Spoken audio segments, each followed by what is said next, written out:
Luka nije pričao tada puno u tom uzrastu. Bili smo u jednom parku koji isto imao takvu kućicu na toboganu i on se jurio sa jednom devojčicom. Samo su počeli iz čista mira da se smeju, nisu ništa iskomunicirali. Ali deca se razumeju.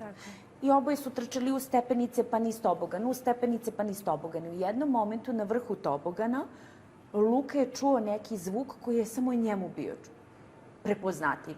I pokušao je da ga oponaša. I samo ispustio ovaj zvuk. Baka te unuke je momentalno prišla i uhvatila je za ruku i rekla idemo na drugi kraj parka. I on je ostao u šoku, spustio se niz tobogan i pogledao me. Ja sam rekla u redu je.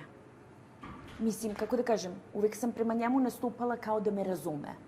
Mene je to ranilo najstrašnije.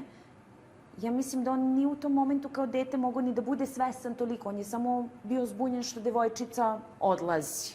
Bez zdravo, bez ičega. I zato me sve vreme gledao i tražio odobrenje u mojim očima. A ja nisam znala kako da se sama ponesem sa tim svojim emocijama. Zato što, mislim... Povređeni ste. Apsolutno.